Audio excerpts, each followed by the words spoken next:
Histories படிச்சிருந்தேன். அது என்னன்னா, CTR increase பண்ணுறதுனால ஆவரேஜ் பொசிஷன் இன்க்ரீஸ் ஆகுது அப்படின்னு சொல்லி ஒரு கேஸ் ஸ்டடி படிச்சிருந்தேன். ஒரு ஃபாரின் சேனல்ல என்ன சொல்லியிருந்தாங்க அப்படின்னு பார்த்தீங்கன்னா, ஒரு ஃபாரின் எக்ஸ்பர்ட்ஸ் லைக் வந்து ஒரு பிளாக் வந்து பப்ளிஷ் பண்ணியிருக்காங்க. அந்த பிளாக்ல வந்து ஒரு பர்ட்டிகுலர் கீவேர்ட் வச்சிருக்காங்க. அந்த பிளாக் பப்ளிஷ் பண்ணதுக்கப்புறம் ட்விட்டர்ல அந்த பிளாகோட கீவேர்டையும், அந்த பிளாகோட யுஆர்எல்லையும் போட்டு இந்த கீவேர்ட் வந்து ஒரு செட் ஆஃப் ஆடியன்ஸ் வந்து நீங்க சர்ச் பண்ணி இந்த பிளாக வந்து கிளிக் பண்ணுங்க அப்படின்னு சொல்லியிருக்காங்க. அவங்களும் என்ன பண்ணியிருக்காங்கன்னா, கிட்டத்தட்ட ஒரு 1000 பீப்பிள்ஸ் என்ன பண்ணியிருக்காங்கன்னா, அந்த கீவேர்ட் போட்டு சர்ச் பண்ணி அந்த பிளாக வந்து கிளிக் பண்ணியிருக்காங்க.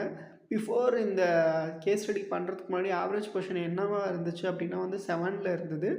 இந்த பீப்பிள்ஸ்லாம் போட்டு அந்த கீவேர்ட் போட்டு சர்ச் பண்ணி அந்த இத வந்து கிளிக் பண்ணும்போது வித்தின் 24 ஹார்ஸில் 7த் பொசிஷன்லேருந்து ஃபஸ்ட்டு பொசிஷன் வந்திருக்கு.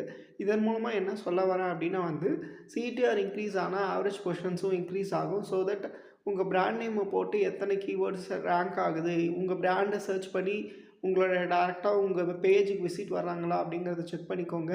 சிடிஆர் எப்படி இருக்கு, ஒரு பெர்சன்ட்க்கு மேல இருக்க மாரி பார்த்துக்கோங்க. இதன் மூலமா எஸ்இஓ வேல்யூவும் இன்க்ரீஸ் ஆகும். எஸ்இஓ ரேங்கிங்கும் இன்க்ரீஸ் ஆகும். உங்க வெப்சைட்க்கும் எஸ்இஓ பண்ணி தரணும் அப்படின்னு சொல்லி ஆசைப்பட்டீங்கன்னா, என்ன கான்டாக்ட் பண்ணுங்க. நான் உங்களுக்கு கண்டிப்பா பண்ணி தரேன்.